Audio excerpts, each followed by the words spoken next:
Assalamualaikum Pak. Saya Latifah Claranoya dari Fakultas Pendidikan dan Fakultas Keguruan dan Ilmu Pendidikan ingin melaksanakan PLP 1. Yang akan saya wawancarai adalah Kepala Sekolah SMA Taman Bagia 1, yaitu Pak Tamim Mahfuz. Pertama saya ingin bertanya Pak tentang kultur sekolah, karakteristik umum peserta didik. Pak, bagaimana karakteristik umum peserta didik di sekolah ini? Ya, secara umum ya, peserta didik di Taman Bagia 1 itu kan dari sisi akademik ya, di akademik pasti tidak sebagus dengan SMA negeri kan, karena yang datang ke sini itu anak-anak yang secara akademik kalah bersaing dengan di SMA negeri. Jadi ini adalah pilihan kedua setelah SMA negeri. Jadi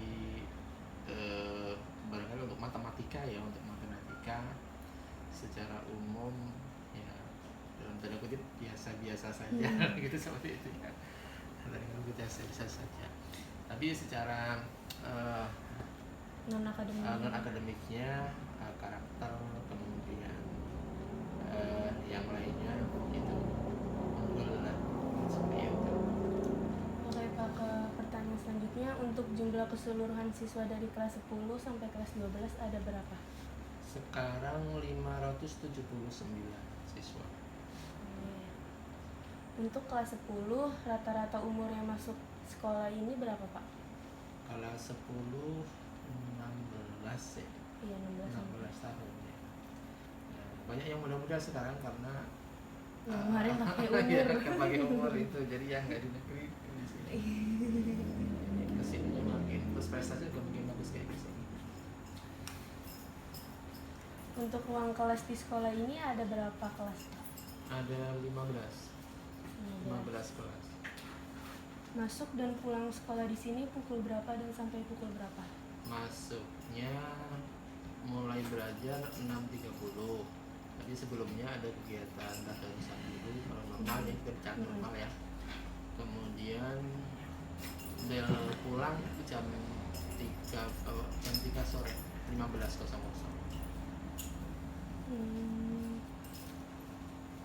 5 hari kerja, 5 hari belajar. Apakah di sekolah ini ada anak berkebutuhan khusus? Kebutuhan khusus tidak ada. Berarti normal semua ya? Normal semua, cuman kadang-kadang ada yang sakit-sakitan dan kita layani dengan khusus. Ya bulan apa waktu itu meninggal akhirnya. Oh iya, yang di kelas. Kalau misalkan ada anak berkebutuhan khusus, berarti memakai guru pendamping atau guru kelas itu saja Pak? Guru kelas itu saja, yang memantau, yang lebih khusus. Perhatian. Ada perhatian khusus dari teman guru BK dan teman-teman guru itu. Nah, ini masuk ke bagian kedua Pak, struktur organisasi dan tata kerja di sekolah. Untuk struktur organisasi di sekolah ini ada apa saja Pak? Ada kepala sekolah, wakil bidang kurikulum, wakil bidang kesiswaan, dan sarana prasarana. Yang kedua, untuk kepala sekolah, wakil kepala sekolah, bidang kurikulum, bidang kesiswaan, itu tugasnya apa saja Pak? Untuk kepala sekolah mengkoordinasikan semuanya ya, keseluruhan proses kegiatan sampai kepada pemenuhan sarana prasarana, dan itu didelegasikan kepada wakil-wakil di bawahnya, yaitu ada wakil kesiswaan untuk keseluruhan proses pembelajaran ya, kegiatan dan sebagainya. Untuk yang kesiswaan itu lebih khusus menangani siswa, kedisiplinan siswa, kemudian kegiatan-kegiatan siswa dan sebagainya. Dan ada juga prasarana yang mengurusi masalah kebutuhan untuk belajar, sarana prasarana yang lain. Oke Pak, lanjut. Untuk tata usaha sendiri itu Di sini ada berapa Pak jumlahnya karyawan tata usaha dan tugas tata usaha itu apa saja? Tata usaha ada satu dua tiga empat orang. Ada yang tata usaha umum melayani administrasi, contohnya kebutuhan legalisir, surat-surat keterangan, dan administrasi yang lain secara umum. Ada administrasi keuangan melayani pembayaran karena di sini kan ada sekolah swasta jadi ada pembayaran sebagainya. Kemudian ada yang menangani tentang data-data dapodik, ya itu oleh tata usaha, data dapodik atau proktor istilahnya. Kemudian lainnya itu di kepustakaan, gitu, ada 4 kita. Yang selanjutnya untuk satpam dan penjaga sekolah itu tugasnya mengamankan lingkungan sekolah atau gimana Pak? Ya, satpam utamanya adalah menjaga lingkungan.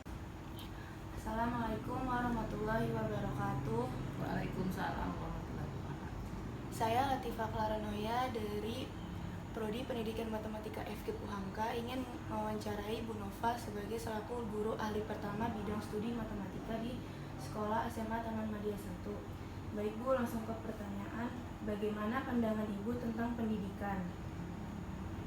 Kalau menurut saya pendidikan itu adalah suatu karakter, bukan mentransfer ilmu saja. Jadi judulnya pendidikan itu kita mengajarin ke siswa itu adalah bukan mentransfer ilmu yang sudah ada. Contohnya kita belajar matematika, mentransfer ilmu x kuadrat ditambah bx ditambah c itu adalah bentuk umum dari persamaan kuadrat. Bukan itu saja yang akan kita sampaikan, tetapi kita harus memberitahu ke anak itu tentang karakter, sikap, mendidik, akhlak dan mulia. Itu yang disebut dengan pendidikan.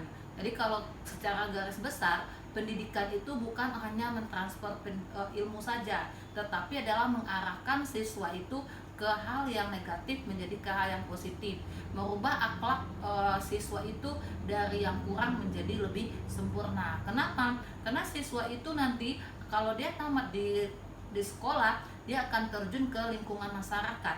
Di lingkungan masyarakat itu yang ditamakan adalah akhlak, budi pekerti, dan sikapnya. Kalau masalah transfer ilmu itu hanya ada di dalam profesi dia nantinya.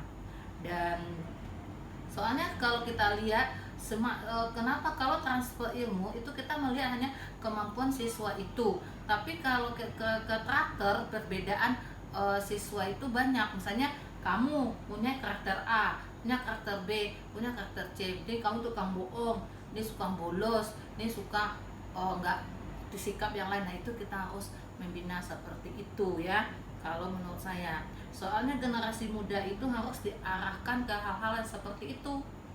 Kalau kita hanya mentransfer ilmu, juga di buku ada, di medsos ada, banyak sekarang kalau masalah mentransfer ilmu. Tapi yang mendidik itu adalah hanya guru lah yang. Yang kedua, apa motivasi yang mendasari Ibu Nova memilih menjadi seorang guru?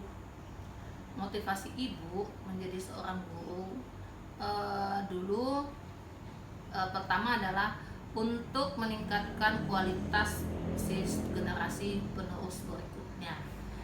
Kenapa? Kalau kita lihat kalau dari sekarang, kenapa begitu canggihnya teknologi dan materi yang didapatkan siswa itu juga banyak, tapi pengaruhnya juga banyak. Nah jadi oleh sebab itu ya saya termotivasi bagaimana generasi penerus nanti itu lebih baik dibandingkan dengan generasi sekarang.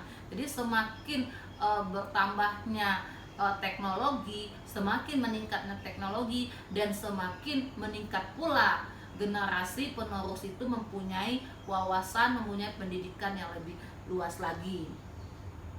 Setelah itu saya juga berpikir kalau diambil sebagai pribadi itu secara global ya, kami pribadi, guru itu adalah suatu pekerjaan yang begitu mulia. Selain sebagai guru, kita juga bisa mengurusin keluarga di rumah. Kenapa? Guru itu juga banyak waktunya, walaupun kita pagi sudah berangkat ke sekolah, kita ada batas waktunya sampai jam 3 atau jam 4 kita udah pulang, dan kita juga bisa mendidik anak kita di rumah.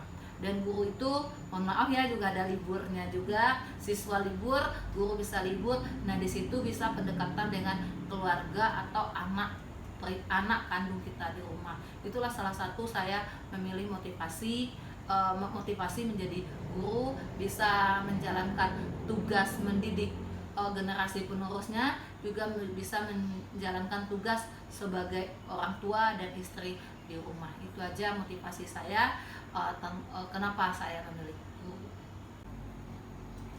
Yang pertanyaan ketiga, bagaimana pendekatan Ibu di dalam mengajar di kelas saat pandemi COVID-19 seperti ini? Ya, kalau ditanya bagaimana pendekatan saya di dalam mengajar COVID-19 ya, mengajar dalam masa COVID-19, pendekatannya agak berbeda dibandingkan di kelas sebenarnya. Kelas nyata dengan kelas virtual itu berbeda. Kalau kelas nyata kita benar-benar ketemu dengan siswa itu berada di lingkungan sekolah. Kalau kelas virtual itu siswa itu berada di rumah masing-masing atau di mana, tetapi melalui dunia maya.